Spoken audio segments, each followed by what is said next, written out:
Welcome to I Heart Geek.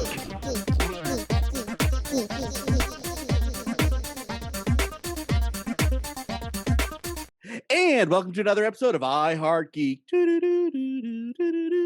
don't know if I'm going to get sued for that. We are talking about soundtracks today in all forms. We're talking about the instrumental kind. We're talking about the, I guess, band kind, I guess you would say. I don't know. Orchestral versus songs? Licensed songs put into music. Yeah, like Prince does an album, and yeah, well, we'll get back to that. Yeah. All of his are. Anyway, so let me introduce the panel today. I am Dub and I do stuff. I'm here with Mr. Chris Giorgetti. I'm here with Miss Cheeky Chi. I'm here with Sutomi Hoffman, and I'm here with Michelle. How are y'all doing today? Excellent. Awake. Super duper, Dub. Thanks for that. That is the creepiest sound when you do that, Chris. Every time. It's something in my soul doesn't like it. I don't know what it is. That might be why the rest of us love it so much. Yes. It's like you definitely hit the flat note. Yeah, it's just what? just That's under. not right. Here, I'm here. Match pitch. Oh, wow. Okay, today's show is brought to you by the Oboe Players Union, which reminds you that just because you're in a band doesn't mean you have to live in a rock star lifestyle. Oboes, you get it, because they're geeky. Playing accordion's a dangerous business. It's going to be one of those episodes. Actually, everyone's really excited about this one for, well, a lot of reasons. But, Yes. yeah. This is actually one that's near and dear to my heart because, honestly, this is the thing that I think is most important in movies. The soundtrack, that is. I mean, aside from the acting. You know what? If you want to talk straight up acting, let's jump right into this. Let's be honest. In Star Wars, The New Hope, the soundtrack is better than the acting. Absolutely. Like by a lot. Yeah. Agreed. Not even close. Well, and a soundtrack can save like really bad acting. Yes. Since we're talking Star Wars, episodes 1 and 2. Yeah. I don't know if it saved it. It didn't save it. Saved it. Improved it. It Made helped it survive. tolerable. It helped it survive. Well, Duel of the Fates is fantastic, and you'll still hum incredible. it. Yep. Well, we're gonna get sued by somebody. Not Disney, naming any please don't names. sue us. We love you, Disney. I think if it's less than like 5 seconds, we're cool. We cool. Okay. We cool. It's okay. So we are going to be breaking this into 2 separate sections today. We're doing the orchestral section and then the licensed music section. We're going to really break it apart because I don't think you can talk about them both at the same time, with 2 movies of exception, which we will get to, because they made the licensed music into the soundtrack, which is kind of cool. Anyway, yeah, I'm all over the board today. Let's see what we're talking about first. Dub just took a detour there, and we didn't quite follow him, but we'll get there. We'll get there. We always do. Eventually. Okay, what is the most important aspect of the background music to y'all? I mean, both the good and the bad. What is it that sticks in your mind when you hear background music that says that's really good or that's really bad? Let's start with Chris on this one. Well, I'd like to start my 3-hour dissertation on the boy. subject. Never mind. Tell me, would you like to go first?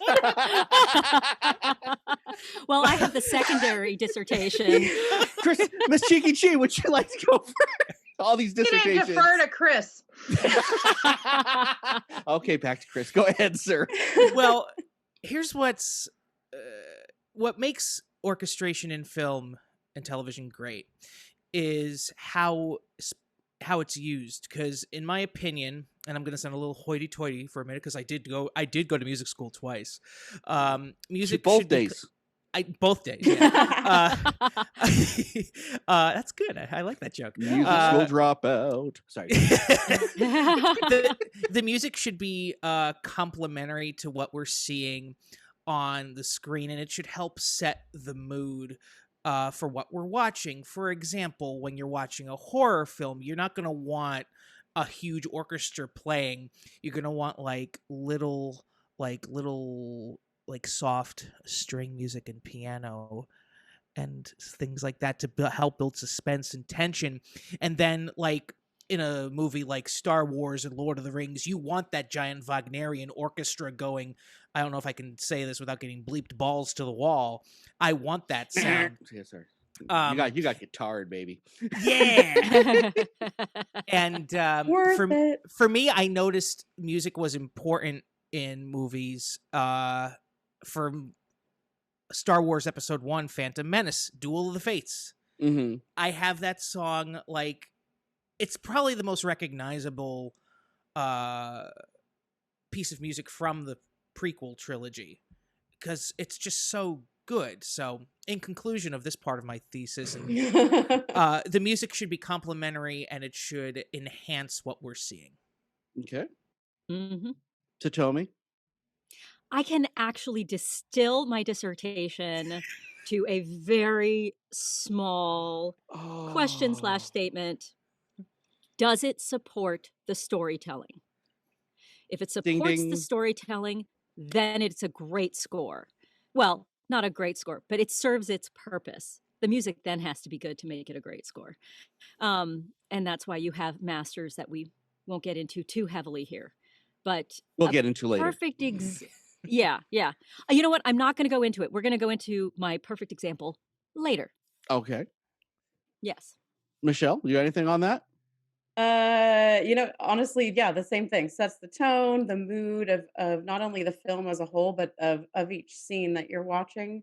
Because yeah, you can go from like the big, powerful music in a battle scene, and I think like some of my favorites, well, Lord of the Rings, obviously, but then like in war movies and the battle scenes, you're not gonna want the little soft, playful stuff, obviously. So um I think in a movie, it has to take you and make you feel like you've just been dropped into Mm-hmm. what is going on. You feel the emotions. Like that's what I want to feel Nice.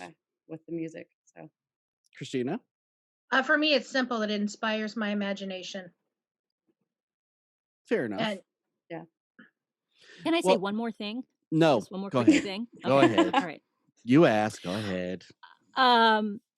So part of supporting the storytelling means sometimes supporting what we're seeing, and at other times it means being in total contrast to what we're yes, seeing. So when you think about like Wes Anderson stuff, Coen Brothers, a lot of times the music seems the exact opposite, but in doing that exact contrast, that's what's supporting the story. So that's why I'm getting back to that storytelling thing. Yeah. Well, I'll say this. I think that the same example can either make the soundtrack fantastic or make it terrible. I think the music really is its own character in yes. a show. And Yes. if that character isn't done right, it's terrible. Yeah. I'll give an example from a TV show that's a soundtrack that was definitely its own character, but it, even as a small child, it bothered me because it was repetitive and it was the same thing every time, was the Spider-Man and Friends without bow, ticka, bow, bow, bow, bow. And it was just, yes, I love that whole funk jazz thing, but it took away from the cartoon itself, because as its own character, it was telling a different story than Yeah, but and I it's also still think there's recognizable and rememberable, if that makes sense. Yeah. Rememberable. I like that. Memorable. That's a Memorable. great. No, It's I like it. That's a early. great word. I'm going to keep that, I think. I think something like that is also a victim of The playing down to their child audience, thinking that kids need that repetition and need that really oversimplistic background music. When you look at something like Smurfs, which used Beethoven, now they did it over and over again, but it wasn't assuming that kids were too dumb to get it. Mm-hmm.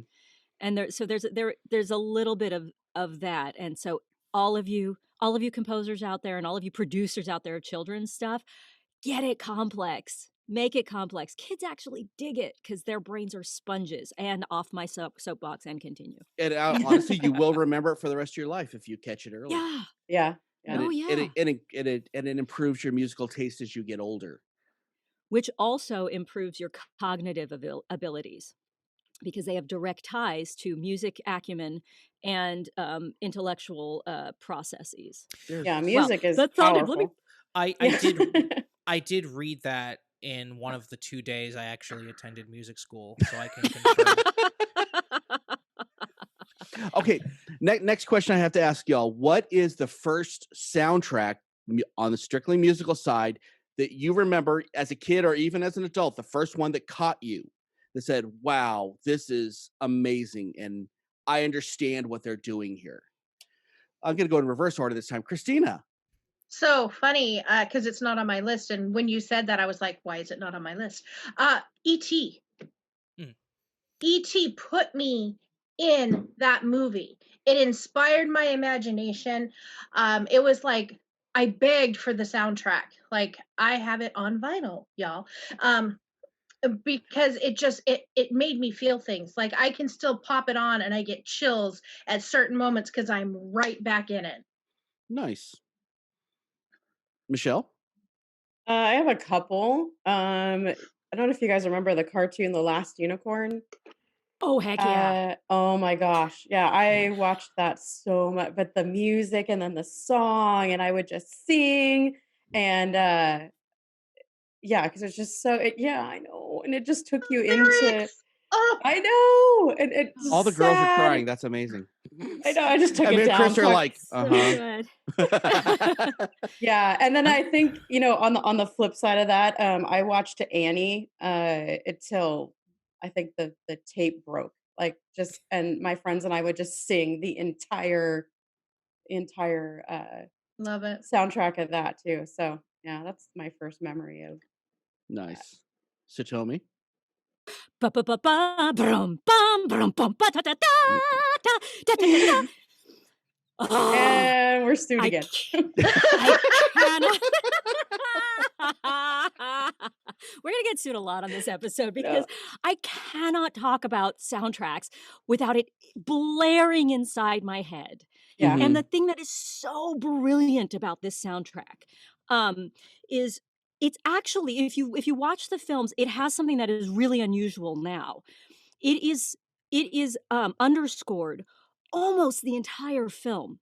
There are brief moments of silence, but almost the entire film, you have music going and supporting what's coming on, and those teeny tiny up there strings, and then the big booming bom bom bom. It is bom, its own ba, bom. character. It's its own character, and as soon as you hear those themes, and this is what part of what makes brilliant soundtrack, and writing musicals as well, which I'm not going to touch today. Because that's a whole other movie. That's going to be musicals is a that will whole be other another thing. episode, guys. I promise. Whole other thing. The support that signals to you as an audience member, get excited, get scared, this is a threat, these are friends, is massive. The storytelling in that score is genius. I'm gonna stop because I'm starting to get palpitations. I can a little bit tell. warm. And I literally, this could be a 3-hour episode, which is why I keep trying to go, okay, I'm going to stop talking now because we could do this for like several episodes. And I'm calming. I'm calm. I'm calm. Move on. Find your Goose zen. Goose Baba. Chris, what about you, bud? It's Star Wars, like hands down. Satomi explained it perfectly, so I'm not gonna add anything further to that, with the exception of like I saw in 1997 when they re-released the original trilogy in movie theaters. I'm like, yeah, this is cool. But then when episode 1, I said this earlier in the episode, once Duel of the Fates started playing, I'm like, oh my god, this is like the best thing ever. Honestly, John Williams is a genius, but Star Wars is the best soundtrack ever, in my opinion, hands down. Star Wars. Satomi, Star Wars. Star Wars. So what you're John- saying is it's Star John Wars, Williams. yeah? Yes, all of them. Yeah. Yeah, it's hard for me to say the first. I think that's the first one that I quote unquote remember because I actually had the record, and me and Skeeter would listen to it. I don't know why, because we were nerds, and we would listen to that, and I was like, so cool. Because it's good music. It was, and Yeah. you didn't need the movie for it. Actually, I'm gonna go back though, because when I want to say about 7 or 8, remember those old record players that were like a suitcase and you could open it up. I had the Tom and Jerry one that Tom and Jerry are going through Sherwood Forest, and it tells the story completely of the whole they're basically being chased by Robin Hood, or something like that. But it told the The story sheriff. completely. Yeah, it tells the story completely in your head as you're just listening to the music. There's some narration, but you totally get it. And I think that was probably one of the first ones that made me start paying attention to the music like that. Or we can even go to Looney Tunes. Mm. That's pretty brilliant. important. Brilliant.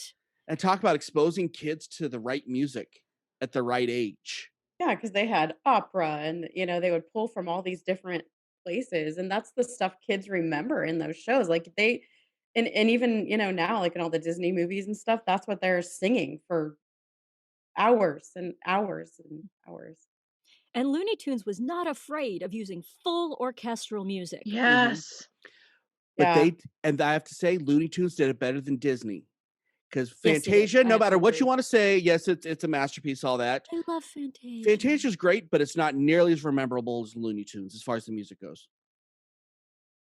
Yeah, they put Ooh, a lot that of was they put a lot of heart and motion. There was something about it. into Kill the Rabbit. I was gonna say they gave us Kill the Wabbit. So Well, that was part of it. They made it more enjoyable as a kid and brought it down They to made their it level. accessible. Fantasia, Yeah. great. That's for people that want to do illicit drugs. No, you know what? Fantasia was very much geared toward kids, but there were segments like that bit at the end, after Night on Bald Mountain with the spirits and the glowing Yeah, candles. that got a walking. little. That was a yeah, little much. esoteric, I think, for kids. But when you're talking about bum bum bum bum bum bum bum bum bum bum bum bum, and now Mhm. all of you have Mickey Mouse and those dang Yes. mops in your Yes. head. How you doing? Don't sue us. That's it. I think we're going to title that this episode. Don't sue us, please. Don't sue us. But like with Fantasia, like it did such a great job of exposing kids to the entire Rite of Spring by Tchaikovsky. yes. Not Yeah, Tchaikovsky, no, Stravinsky. I'm sorry, Yeah. Stravinsky. Like that piece is insane, and the way that they paired it with like the whole dinosaur thing, it's brilliant. But I think I do believe for a kid, I think the Looney Tunes is more memorable. Oh no, absolutely. There's something about it that just sticks more. I can't entirely agree with you. I can say that they're on a par with each other because I remember Fantasia exceedingly well. And See, I remember saw it as a Fantasia child. from high school. I don't Yeah, remember I from don't- when I was a kid. Yeah, as a kid, it was like I over remember my it from when I head. was a and kid. It was boring I as a got kid. bored. Yeah, I got bored. Oh I'm yeah, s- no, the bit with the I would fish. sit for hours. Yeah. Christina, I got you, girl. I got you. Got you. We here. Look We're here. There's I- like I- the Fantasia group and the non-Fantasia. Yeah, the Looney Tunes group there. Yeah, This The Kill the explains Wabbit so or the- much. yeah. You either Both. kill the Why can't you wabbit have or both. No, and I agree they're both fantastic. I just believe that Fantasia's for a little older in life. You're wrong, but it's okay. Okay, Yeah. that's okay. That's my feel. That's I okay. No, I was gonna say I think it's more of a personality group Yeah. rather than an age group. And when I got older, I Yeah. loved Fantasia, but I had to be older before I could appreciate it. See, I had the soundtrack and I would dance the whole freaking soundtrack and I would create my own stuff. I would imitate stuff. I mean, there's only so much I can do with my opera helmet and my balloons as my fake boobs playing Bugs Bunny. Family friendly And show. there's Family nothing- friendly show. Family friendly show. Okay, we're kind of done on this. Let's move on. And actually, because of the way that we have this show set up today, we are going to right in the middle. We're going to do our listener feedback.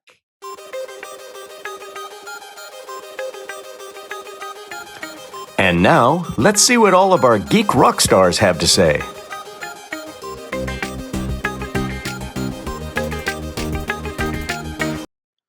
Okay, so for today's listener feedback, we asked what was your favorite orchestration, and we have 27 responses, so we had to cut it down. So we had a lot. So as we all know, I don't read these because I don't read them. So Michelle, would you like to read the listener feedback today? All right. There's a lot though, considering what's going on. All right. First, we have Danielle Ariana. I hope I pronounced that right. Says, okay, for the record, you asked. And here's the list. Last of the Mohicans, sweeping epic strings for the win. Pirates of the Caribbean 2, Dead Man's Chest. The Incredibles, something very different at that time. Jazzy, funky, and quirky. It gave us James Bond and old school superhero realness. And I am here for all of it. Next would be Tron Legacy, the flawless juxtaposition of classical music with electronic composition genius. Daft Punk pulled no punches, and the payoff is phenomenal. Next would be Harry Potter and the Sorcerer's Stone. John Williams at his very best. The man is a god among men. This score, from start to finish, in my opinion, truly embodies the wizarding world and brings it to life. Next, we have Crystal Midget. I have so many soundtracks, so not fair. She says, I will have to say I enjoy many of the Disney movie soundtracks because they are all usually good or great.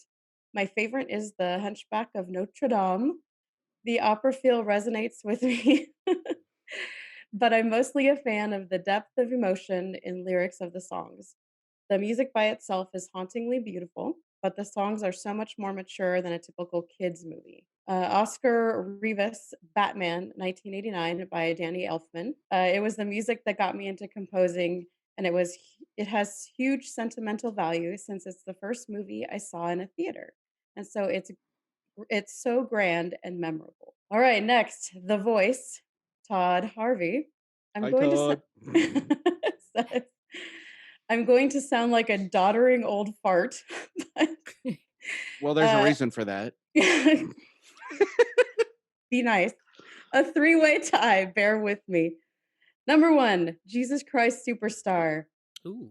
Phenomenal orchestration while also being fairly compliant with the last weeks of Jesus' life. Next, Rocky Horror Picture Show. Geez, where do I begin? Great casting, great composition, great performances, great friggin' everything. The Wall. Pink Floyd managed a tour de force with this incredible achievement. Their inspired music, coupled with uncompromising performances and unyielding directives, produce an incredible product that is still, decades later, being hashed about and debated. Very good. Thank you, guys. I appreciate Great. y'all. I appreciate y'all putting in your feedbacks because this makes our show so much better. I know I sound like a broken record, but it really does. We've done shows without the listener feedback. It's just not as fun. I don't know. I like having everybody involved. It's kind of like that. Now, before we go on, I would like to point out that this show is going to go way longer than we're supposed to go. So instead of throwing out an extra long episode, we're going to try to get to as many points as we can in our hour. And then if you are a Patreon subscriber, would you like to tell them what's going to happen there, Chris? Yes. Have you liked our show so far? Do you want to hear more from us, including our honorable mentions of our top 5 list that we're going to get to? Sign up for Patreon and we'll tell you those things. So do it. Sign up for Patreon because we love you and you love us. Please. You love us. So part 2 of this episode will be on Patreon. Again, it's not something you have to do, but if you're enjoying the topic, you might want to sign up for Patreon. The lowest amount of money will get you in so that you can listen to all our extra content on there. Okay. It's cheap. Unlike us, or maybe a little like us. Well, no, that's exactly like me. Exactly like Hello, our geek rock stars. I'm Satomi Hoffman with I Heart Geek, and we heart you. And I'm going to tell you about a way that you can heart us back. So here's the deal. I Heart Geek has just launched our Patreon page. This is a chance for you to help us with production costs and help us keep bringing these podcasts to you. Not a lot of people know it. We don't make any money making this podcast, but we do it because we heart geek, we heart bringing it to you, and we heart obsessing over the things that you heart. So how do you become involved? Super simple. There are 4 tiers of support. The first tier of support is only $3 a month, about the price of a cup of coffee if you don't go to Starbucks. And we will love you like we love Baby Yoda, except for Blythe, who doesn't feel the Baby Yoda love, which... So now tier 2 is $5 a month, which now we're talking like a drip coffee and a cookie. And for that, we'll display your name during the show and also put you in the end credits. Name recognition, y'all. Now tier 3, $10 a month. Now we're getting into the nitty gritty. We will actually take your suggestions and we will put them in the rotation of the show. So whatever you obsess about, which we already probably obsess about, we will obsess about on air. All right, now we're talking tier 4. We're talking the Triforce Excalibur Infinity Gauntlet level of subscription. $20 a month will get you as a regular rotational cast member on the show. We'll have you come on. We'll discuss the things that you heart, the things that we heart. We'll argue, we'll laugh, we'll have a great time. And you will have made I Heart Geek better for your subscription. And of course, you can tell all your friends, hey, haha, I'm on a podcast. So there you have it. 4 easy ways to help iHeartGeek become a listener-supported podcast, and you get something in return. We heart you, we thank you, we heart geek, and remember to keep on geeking on. Okay, now let's discuss the... I keep trying to figure licensed music soundtrack side. Now I want to make a case for one soundtrack in particular, that instead of having any orchestrations at all, they used licensed music and made that the orchestration, and that was from Natural Born Killers. That soundtrack, that was the first one that I believe that Trent Reznor from Nine Inch Nails did. Absolutely phenomenal, and the way that he used already done music worked so well, and it set the mood for the very chaotic and insane movie that it was. You guys... Well, I mean, he is amazing. So. Well, but it had none of his music on. Well, it had one of his songs on there. But he's just amazing. No, but I mean, you had everything from Nine Inch Nails to Pantera to Patsy Cline on that, and it worked so well. It's, it's as much as people like to say, DJ's an art form. That was an art form how he did that. Well, because it just worked. It was kind of cohesive in this weird way. It all just worked. I like that. So, do you all remember the first song soundtrack that you guys bought? Purple Rain. Oh, that was a good one. I got that one later in life, but yeah. Purple Rain. Good morning, Vietnam. What kind of stuff was on that? I know it had... Oh my God, it's all from the time period. So it's essentially all of the stuff, because they used it not only as what he was playing on the radio to get out to, the guys who were out in the field, so to speak, but they also used it to support all of the storytelling that was going on. And then what was wonderful about the soundtrack is they actually popped in some of his all improvised radio time. So you could hear those hysterical jokes over and over again. I love when soundtracks do that.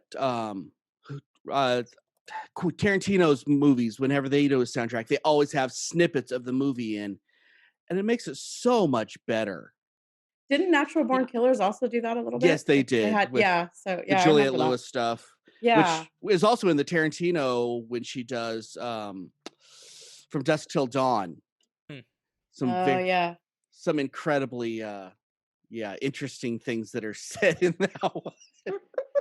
There was a store in Hollywood, or maybe it was North Hollywood. I can't. It's somewhere in the LA area that would sell pre-used clothing from films that they just needed to get rid of. And I remember going in. Yeah. Oh, I mean, that was part of their deal. So it's like I had a necklace from Charmed, and I had a sweatshirt from some random movie. Bad.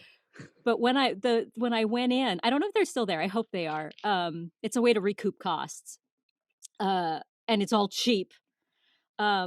They actually had pants from Dusk Till Dawn with like missing the legs with like fake blood crusted on it, and it's awesome. So cool. We should do a whole where do all the props and costumes I go? want to Episode go there 2. so bad. Yeah, I You don't know So want- how fun. fun that would be. oh my gosh. I have the coolest thing from one of those movies, but I'm not going to say it now. So We'll save it for that episode. I'm going to because it's freaking epic. You see, one of the first ones the first two that I remember getting is the Batman soundtrack, the all Prince Batman soundtrack, which is the most pretentious thing that Prince ever wrote, and I love every second of it. I don't care. I still love Bat Dance to this day. It's freaking awesome. I love it. I love it. I love it. And then I remember getting the Beverly Hills Cop 2 soundtrack. Now, I used to play my little Nintendo original NES racing games, and I would turn off the music and play that because I just thought that was like, oh, this is hard rock. It wasn't, but it was cool. But it's such a fun little soundtrack. It still to this day kind of stands up. And I bought that one. I don't know. Back in my day, we had video stores, right? In my day. I'm old enough to Gather remember round. Blockbuster. No, we Tell your stories. no, we had Tell you the tale of Tower Records. we had a bunch of mom and pop ones. My And they- parents used to own one. Really? Yeah, in Reading Amazing. on Bocelli Lane. I went there several times. Yes. Wow. That's funny. It's a blast to the past. I know. And did they have a whole soundtrack section? Because I remember that from the record stores. I don't know- don't remember. I don't know about hers, but there was a big box, like a like a 2 feet by 2 feet box with tapes, because yes, they were still tapes, and then you could go through, and there was never more than one of any soundtrack, so you had to, if you saw one you liked, you had to get it. Right. And they were $7.99. I remember that because that was Oh my gosh. that was expensive. Whew. Anybody else feel old? Okay, so let me ask, what is what? I didn't get to tell you mine. Oh, I'm sorry. You Go skipped ahead. right over me. Oh, sorry. It's because you're 17. Yes, basically. Because I assumed it was from like the latest Star Yesterday. Wars, because that's the first No. first one that you would have bought. It's it's If it wasn't on cassette tape, it doesn't count. If you could have gotten it on 8-track, vinyl, or cassette, and paid $5 or $3 more for CD, then you can do it. Yeah. Okay, go ahead. Anyway. Because I'm a music nerd, the first soundtrack that used existing music that I bought that wasn't an original score was for 2001: A Space Odyssey. So fun fact about that movie, there's Stanley Kubrick commissioned his composer friend Alex North, who also did Spartacus and Dr. Strangelove, to write a score for 2001, and I listened to it yesterday. It is fantastic, except the original score was never used, and Kubrick chose to use pieces like the Blue Danube, also Spock Zarathustra, the ba, ba, ba. That's not the right key, but you get the point, and a bunch of other compositions by this avant-garde composer Gregory Ligeti. Liggity liggity. Gesundheit. Liggity, liggity, loo. Liggity. That's the best name ever. Kubrick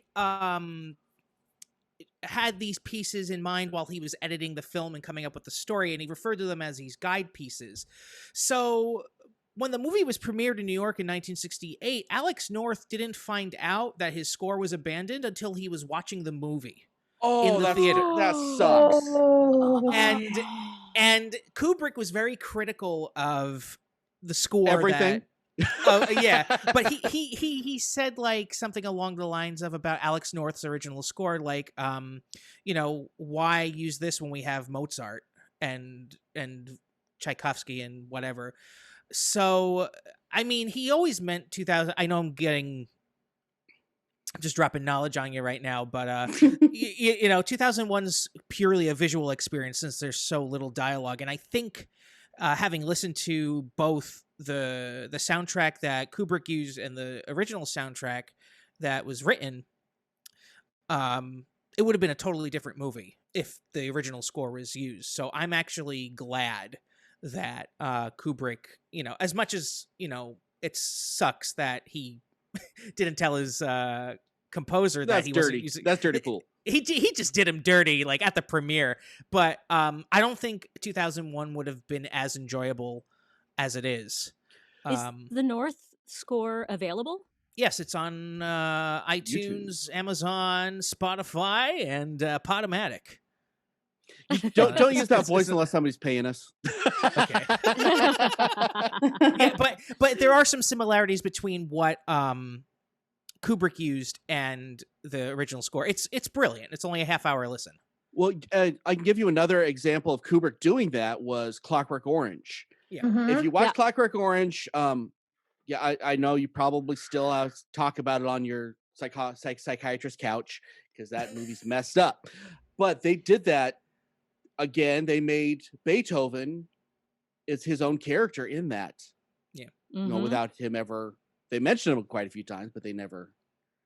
He doesn't appear. But that is very much a character, and it's something that wasn't written for the movie. They made it work, and I thought that was kind of amazing. Yes. So we have so much to get to, so let's jump on to our main event, guys. Now it's time for the main event.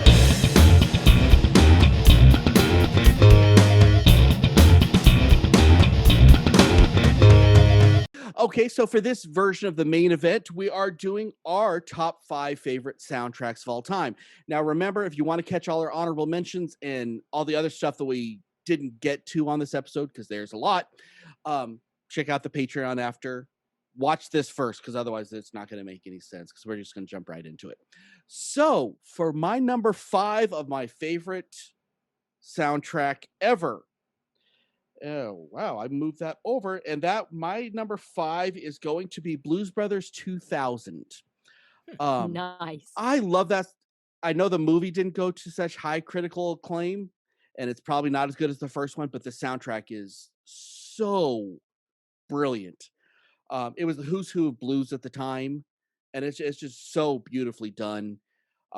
B.B. King's in it, and Eric Clapton, and the Blues Brothers themselves, and Taj Mahal, and Johnny Lang, and Kenny Wayne Shepherd. And it keeps going on and on and on, and it is just so well done, and they all appeared in the movie. This is almost a musical, so I didn't want to use it, but it's not, so yeah. I think this is just almost a perfect soundtrack in all reality. Okay, so let's start with Chris. What is your number 5, sir? My number 5 is Walt Disney's masterpiece, The Hunchback of Notre Dame. So yes, it's a musical, but the score is one of the most epic things you'll ever hear. Excuse me. Was that tear out? Did you just tear up a He's little bit? literally getting choked up. I'm getting choked up because it's so good. This score, Flat note. Sorry. like it's a musical, but it's really an orchestral masterpiece with some songs stuck in there. And it's a real shame that the stage version of this show never made it to Broadway, because the music alone is it's totally underrated as one of the Disney musicals, and you got to listen to it. And plus, you know, a friend of Satomi and mine who we work with at Fandom, he's on the live recording, and it's just great. So Hunchback is my number 5. Jeremy Stoll, original company member. Yeah. Hunchback of Notre Dame. He's actually been on our show here. Yes, he has. And we appreciate it. If he's listening, hey, love having you on, bud. I love to have you on again. Satomi, what is your number 5? All right, so here's the deal. Uh-oh. Clearly. Oh, no. Clearly. Oh, no. All right, I'm getting verklempt again. This is happening, you guys. This subject matter is huge for me. It's huge. It's so huge that I had to put them in 2 separate top 5s. Coffee talk. Are we going to have a little coffee talk? Yeah. And if we were coffee talk, we'd be more here. So it would be my top 5. It's a different kind. So I had to do orchestral and I had to do licensed, because you guys, music.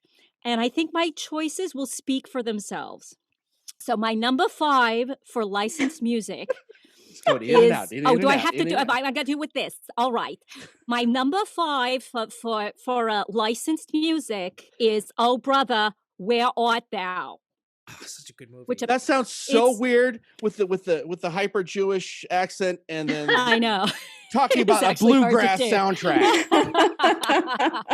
Well, I mean, it's genius. Come on. First of all, you've got Alison Krauss, and then you've got, please, just the, some bright morning, go to It's sleep, fantastic. little babe. It's just one incredible tune after another. Orchestrally, Tron Legacy. Daft Punk, yes, I am here for you. I am down with it. I bought that soundtrack, and you just turn it on and you hear that boom, boom. And it's just, and that's not Chariots of Fire. Boom, boom, boom. Chariots of Fire is another good one. Yeah, we there's have a like- whole honorable mention thing going on afterwards. I know, It's all I know, good. I know, Yeah. I know. Okay. So I'm going to stop because essentially I could spend a whole hour on my top 5/10. Okay. Michelle, what is And your honorable number mentions. 5? I can't believe you make me follow that. Up in the game. Jeez. All right. My top or my 5 is and I'm going with a series here. So the soundtrack, the entire show, all seasons of Mr. Robot. I don't know if anyone's familiar, but the music in that whole series was amazing and It's great. genius, absolutely. Yeah, there was orchestral songs. Then there was the other, what are we calling them? The licensed songs that really fit the mood, blended together. I mean, so they went from like Neil Diamond, Queen, Alabama Shakes, Concrete Blonde, the Beach Boys, and it just worked. Actually, it was also composed by Matt Quayle, and he won an Emmy for that. So it was that good. Ooh, hoity-toity. Yes. Miss Thank you, Cheeky Natalie. Chi, what is your number 5? Pinky's out. Pinky's out. The Lion, the Witch, and the Wardrobe. Oh, yeah. Just I'm from upset that I forgot that. I know. That pan flute solo, that pan flute section is gorgeous. Well, from the moment the Blitz starts, that the opening, which wasn't in the book, but it fits so well, you are just pulled in and it never lets you go. Like, it never lets you go. Harry Gregson Williams is a genius.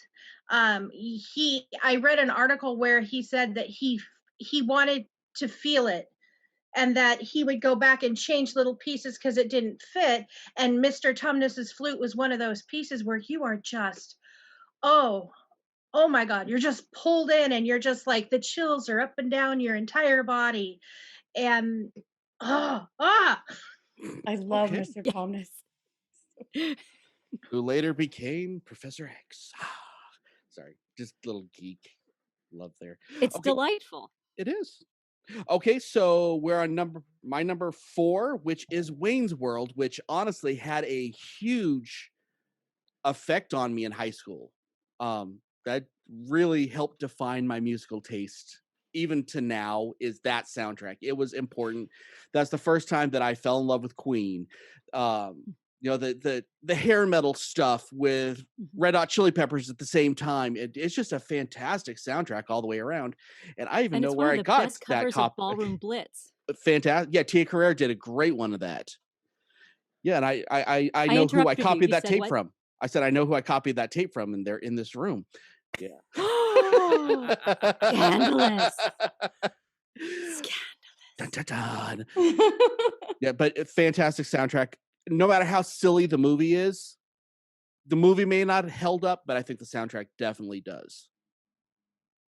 Mr. Giorgetti, what is your number 4? Number 4 is the Dark Knight soundtrack by Hans Zimmer for the 2008 film. Really? Yes, here's why. Here's why. Hans Zimmer originally had an entire score written, and then he got rid of it when Heath Ledger died because he didn't want his music to overshadow his performance. And then Christopher Nolan was like, dude, you got to do something. So he wrote all these little minimalist themes and used silence as a tool for that movie, which is why The Dark Knight is the best comic book movie ever made, in my opinion. But the music is equally chilling and frightening because it's so simple. and he uses the same theme. He has the Joker's theme, he has Batman's theme, he has Harvey Dent's theme, and it's all intertwined. And Mhm. it's simple, it's beautiful, it's haunting, and it's my number 4 best soundtrack of all I time. gotta say this. I mean, I'm not trying to say no, you're wrong, but the chaos in that literally grates on my skin. It's Oh, but it I fits. understand. Works. I understand, but it's very difficult for me to listen to because it literally my skin crawls with that. Just the chaos of it. That's how you know it's good. That's how, no, seriously, that's how you know it's good, because if it gets under your skin like that, it's doing its job. Because we talked about this earlier. Because we talked about this earlier, how music should be appropriate Yeah. and complementary to what we're seeing. And Hans Zimmer, we know him for his big, giant wham scores, but with this, it was almost like the opposite of what he does, and that's why it's so brilliant. Yeah, I mean, Fair can we enough. talk about I'm not so the Hans Zimmer, all I think about is Inception, and that movie, oh my gosh, Oh. drives me up the wall. It ruined it. Like that whole music ruined the movie for me. I can't get over it. Therapist couch, whatever. Yeah. I can't hear what anyone's saying. Well, yeah, it's just like listening to Bane talking. No,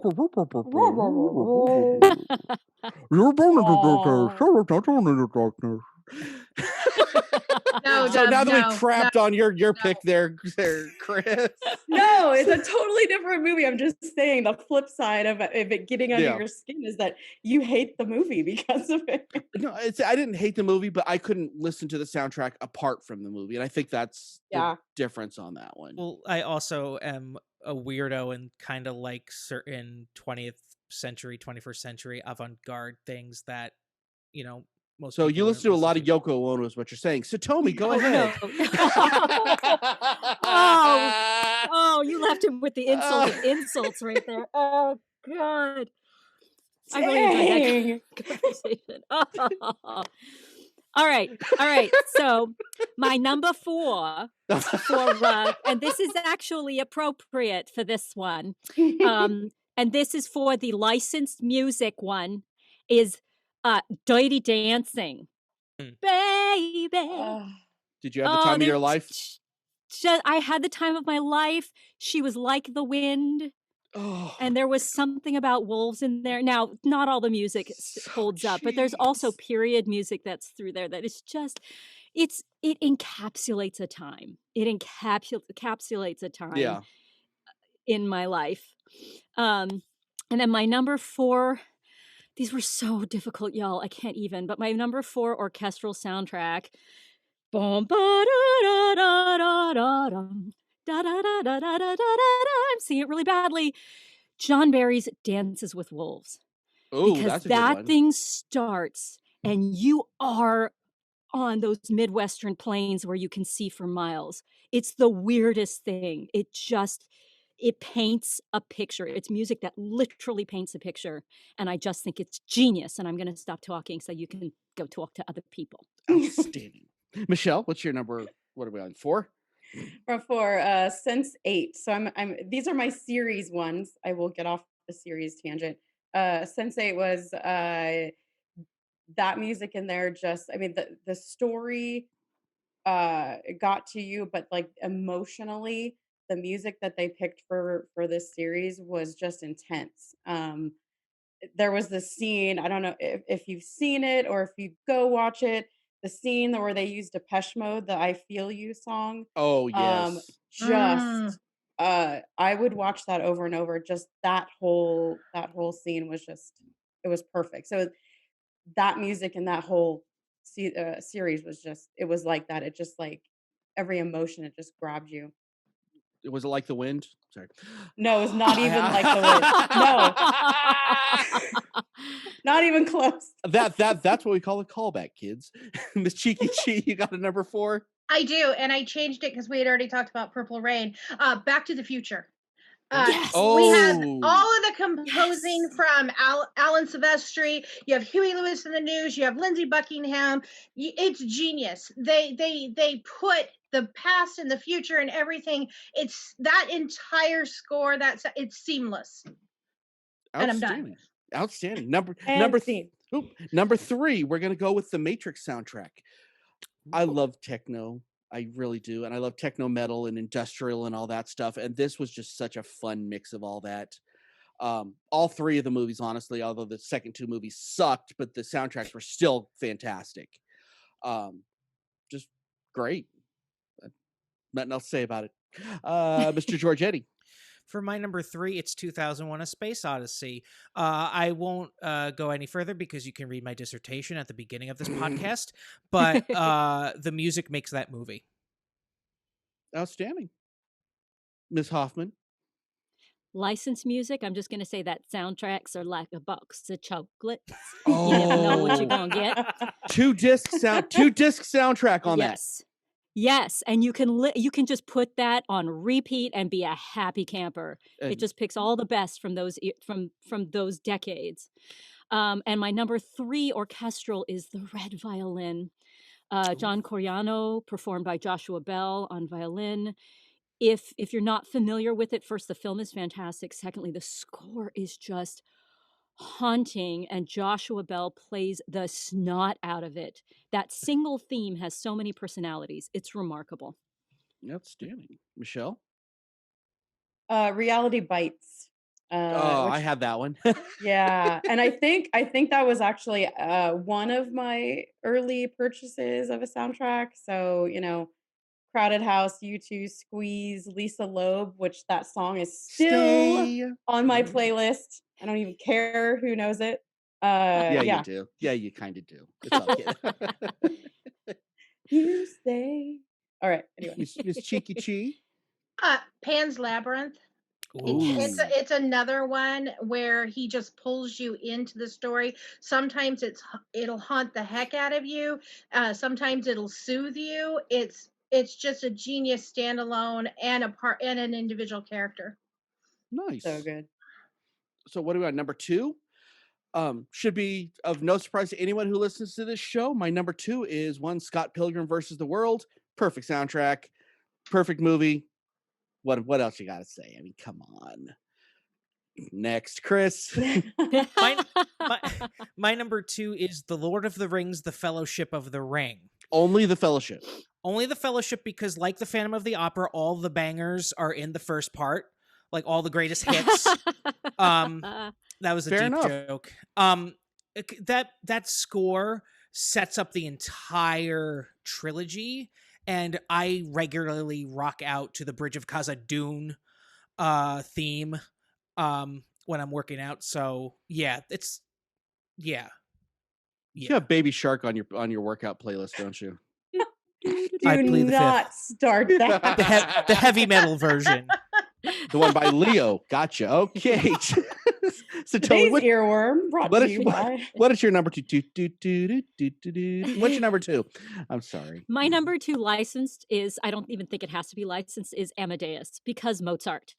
Do we need to say anything else? It's it's all hits. It's all hits throughout. And my number 2, like Mr. Giorgetti, is The Lord of the Rings by Howard Shore. I mean, it's just an exquisite score. And fun fact, the earlier release of the movies actually had a really bad violin clam when they were in the Shire, and the violin's supposed to go da da dum, and instead he goes da da dum. And it's a mess, and it's hysterical. And then they fixed it for further releases. Like someone tripped. Like they literally did. It was a bad clam. They slipped. It was painfully out of tune, and so exquisite that it made it through. Outstanding. Michelle, your number 2? All right, so I'm right there. Lord of the Rings. I'm going with the whole trilogy. Love it. It's beautiful. I remember we used to listen to it like going on road trips. We would just stick that in for hours and just play it. And I think what's so cool about it is there's all the different music for, the Shire and Rivendell and Rohan. It all just fits perfectly with each place that they're going to. And yeah, it's brilliant. Outstanding. Miss Cheeky Chi. Well, let me start out by saying that Chris and Satomi stole most of mine. So that's what you get for not putting your list in first. No, I had lots of things. So for me, my number 2 is Across the Universe, John Lennon, Paul McCartney. You know, it's Underappreciated Beatles song, by the way. and such a brilliant soundtrack. It pulls you in. You feel every ounce of that movie, and you wouldn't feel it if the music wasn't so strong. Nice. No, you wouldn't. Mm-mm. Okay. Now my number 1, and I'm so looking forward to our second show because I have so much more to talk about. My number 1 is going to be Pump Up the Volume. Yes. Now, if you've listened to the show since the beginning, you know that without that movie, there is no podcast. This is why we have a podcast, is because of that movie. That soundtrack introduced me to the Pixies and I believe Henry Rollins, and there's like 4 different huge bands that I got introduced to from Concrete Blonde, from that soundtrack, and it is absolutely 90s perfection. You can see the issues in the movie at this point, but you can't find any in the soundtrack, I don't think.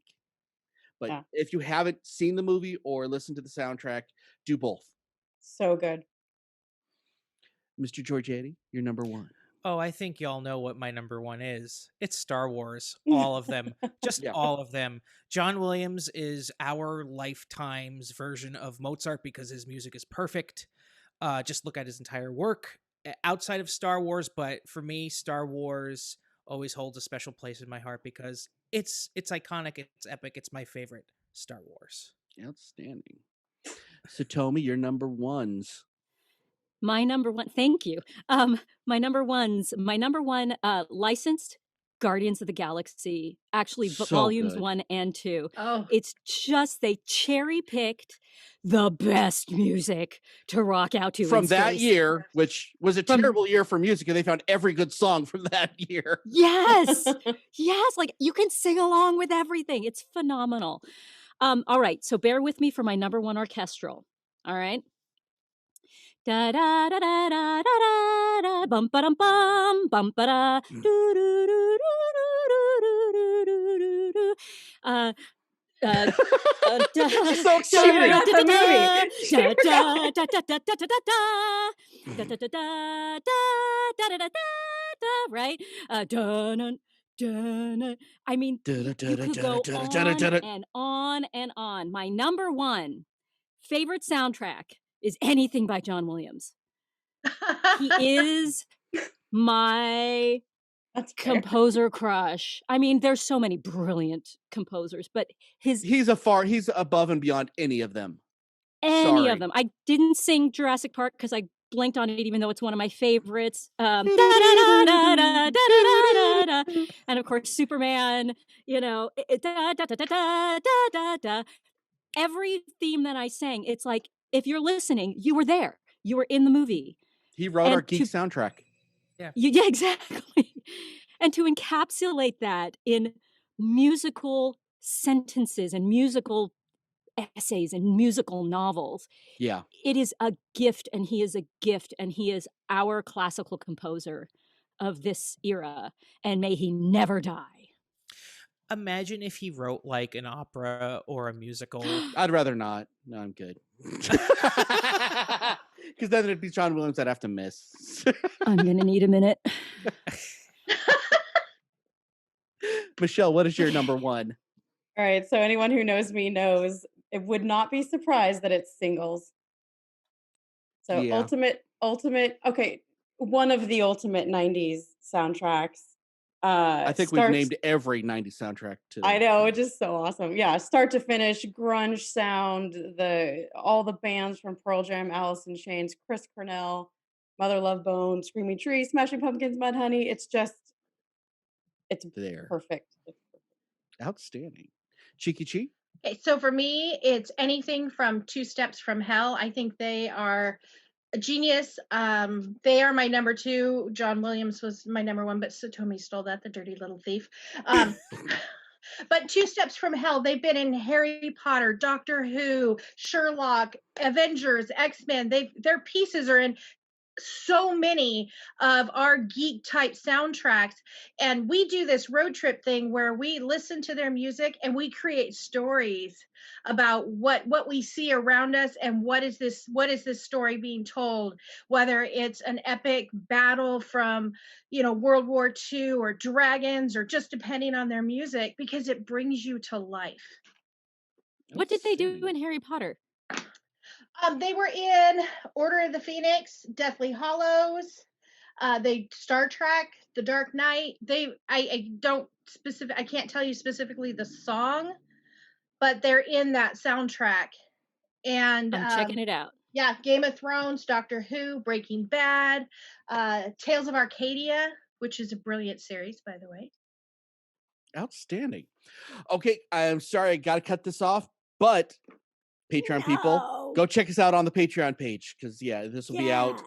These are the soundtracks you're looking for. The next day, this should be out.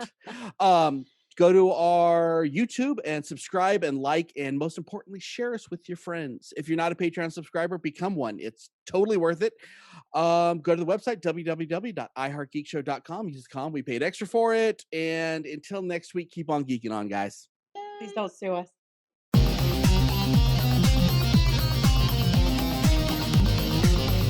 You have been listening to the latest episode of the iHeart Geek Show. Make sure you visit our website at www.iheartgeekshow.com. Make sure to follow us on Instagram, Twitter, and Facebook. And if you check us out on YouTube, make sure to like, comment, and subscribe. And keep on geeking on to all of you geek rock stars.